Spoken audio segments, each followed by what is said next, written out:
Now, most tattoo artists are going to tell you everything different than I'm going to tell you about tattoo machines. Everybody has a different opinion. Understand, this is basically strictly based on opinion here. There is no right or wrong to what I'm about to show you. This is just how I run my machines, being you're watching this DVD, and I'm going to show you how to get the effect I get. Now, if you're using standard tattoo machines, there are 3 different configurations of machines that I advise you have. A color packer, a black and gray shader, and a liner. For lining, I always use a cutback machine. This is a cutback machine. This is an Aaron Kane, but you can use whatever kind or brand you wish. Cutback meaning that the screw, the contact screw, is literally aiming right above the front coil. So you have this armature bar coming back over your vise, and there's a lot without spring here. A color packer and shader is going to have the spring that follows this to the end, almost to the end of the armature bar. Now the differences are, a color packer, I like to use a lot of rear spring tension, so it has a lot of punch to it. But I have a really long floppy throw, so that on an icon meter, if you're using a meter, they're usually about 7 volts.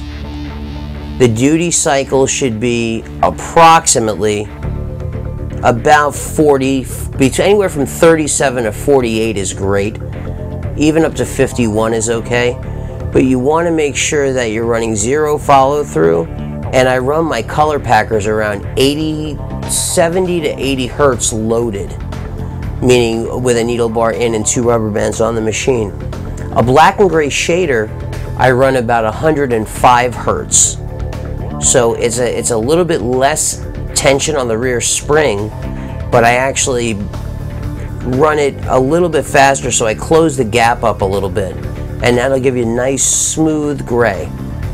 For a liner, I personally, because I ride the needle, because I personally believe, and I was always taught, it's improper technique to ride the tube. Don't ever touch the tube during lining. Just ride the tips of the needle. That way you can calligraphy and basically taper the line flawlessly. You should never end a line like this.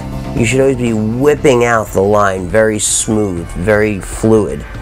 So I usually use a very long stroke on my liner, but it hits hard, and it's always a cutback.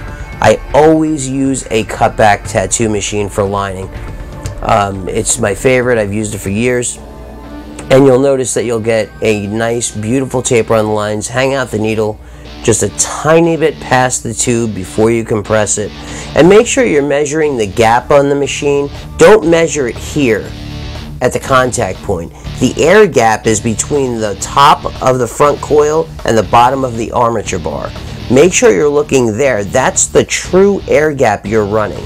That will show you exactly how much needle you're throwing, or the throw of the machine.